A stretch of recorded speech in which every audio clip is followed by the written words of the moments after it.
কোনো রকম ঝামেলা ছাড়াই বাড়িতেই দোকানের মতো মটর ডালের চানাচুর বানানোটা খুবই সহজ আর খেতে হয় খুবই সুস্বাদু। নমস্কার বন্ধুরা, আমি সুনিতা।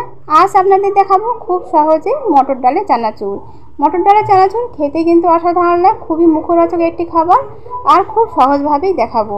ভিডিওটি প্রথম থেকে দেখুন, আশা করছি ভালো লাগবে। তাহলে চলুন দেখে নেই। আমি এখানে 300 গ্রাম মটর ডাল নিয়েছি। মটর ডালটাকে 6 ঘন্টা আগে ভিজিয়ে রেখেছিলাম আর ভেজানোর সময় হাফ চা চামচেরও কম দিয়েছি বেকিং সোডা। 6 ঘন্টা পরে জল পাল্টিয়ে 6 থেকে 7 বার ধুয়ে নিয়েছি, যতক্ষণ না পরিষ্কার জলটা আসবে। আর ডালগুলো কিন্তু বেশ ভালোভাবে ফুলে মোটাও হয়েছে। এরপরে ডালটার থেকে জলটা ঝরিয়ে নিতে হবে। আমি এখানে নিয়েছি অসংখ্য ছিদ্রযুক্ত একটা বড় বাটি। ভালোভাবে জলটা ঝরিয়ে নিয়ে একটা কাপড়ের সাহায্যে জলটা কিন্তু মুছে নিতে হবে। আর এই ডালটাকে রৌদ্রে দিতে হবে না, একদমই রৌদ্রতে না দিয়ে একটা কাপড়ের সাহায্যে জলটা কিন্তু ভালোভাবে ডালটার থেকে মুছে নিতে হবে। ডালে যেন এক ফোঁটাও জল না থাকে। ভালোভাবে উল্টে পাল্টে আমি ডালের থেকে জলটা তুলে নেব।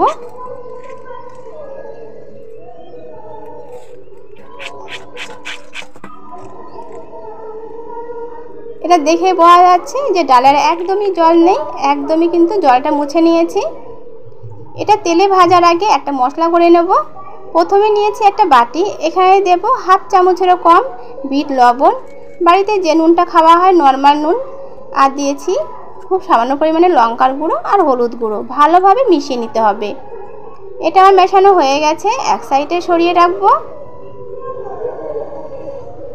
উনুনে কড়াই বসিয়ে দিয়েছি, সাদা তেল দিয়েছি। তেলের পরিমাণটা এখানে বেশি দিতে হবে আর তেলটা ভালোভাবে গরম করে নিতে হবে।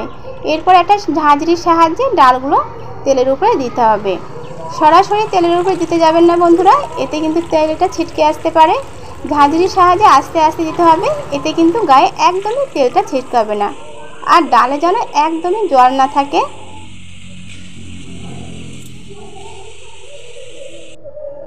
সমস্ত ডাল দেখুন কি সুন্দর ভেসে গেছে আর খুব সুন্দর কিন্তু ফুলেও গেছে। এরপরে নামিয়ে নেব একটা ঝাঁঝরির সাহায্যে। দেখুন কত সুন্দর ফুলেছে। একই রকম ভাবে আবারও ভাজছি।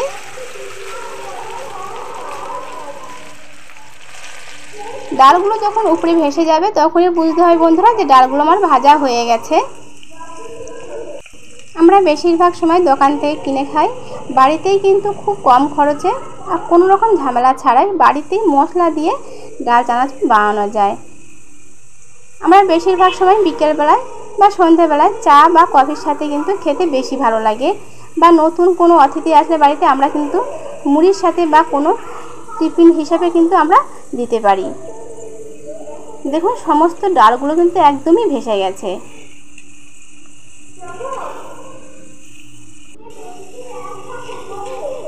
এরপরে ডালগুলোকে নামিয়ে নেব।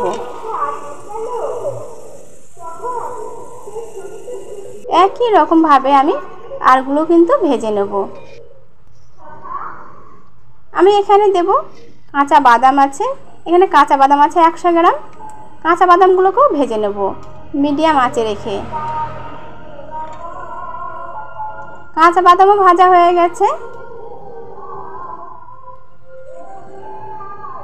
এখানে দেব অল্প করে কারি পাতা। কারি পাতা ফ্লেভারটা কিন্তু দারুণ আসে বন্ধুরা। কারি পাতা ভাজতে খুব বেশি সময় নেয় না, 20 থেকে 30 সেকেন্ডের মধ্যে কিন্তু কারি পাতা ভাজা হয়ে যায়। এগুলো হয়ে গেছে, নামিয়ে নেব। একটু গরমে গরমে কারি পাতার থেকে যে ডাঁটাটা আছে এই অংশটা কিন্তু বাদ দিতে হবে।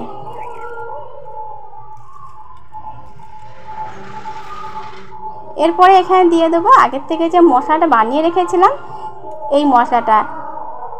এই মশলাটা দিলে কিন্তু ভীষণই মুখরোচক হয় আর এর টেস্টটা কিন্তু দ্বিগুণ বেড়ে যায়। এরপরে চামচের সাহায্যে ভালোভাবে মাখিয়ে নিতে হবে। কোনো রকম ঝামেলা ছাড়াই বন্ধুরা বাড়িতে আপনারাও কিন্তু ঝটপট বানিয়ে নিতে পারেন এই মটর ডালের চানাচুর। খেতে ভীষণই সুস্বাদু হয় আর খুবই মুখরোচক একটি খাবার। যেসব বন্ধুরা এখনও আমার চ্যানেলটাকে সাবস্ক্রাইব করেননি, প্লিজ বন্ধুরা আমার চ্যানেলটাকে সাবস্ক্রাইব করার জন্য অনুরোধ রইল। আর শব্দ শুনে বোঝা যাচ্ছে যে ডালগুলো কত সুন্দর ফুলেছে। দেখুন কতটা সুন্দর ফুলে গেছে। আজকের রেসিপি কেমন হয়েছে অবশ্যই কমেন্ট করে জানাবেন। লাইক করতে একদমই ভুলবেন না। আর একটু কষ্ট করে বন্ধুরা আপনাদের বন্ধু বান্ধবের কাছে শেয়ার করুন। এই মটর ডালের চানাচুর কিন্তু অনেক দিন রেখেও খাওয়া যায়। আমি একটা বয়ানে ভরে নিচ্ছি।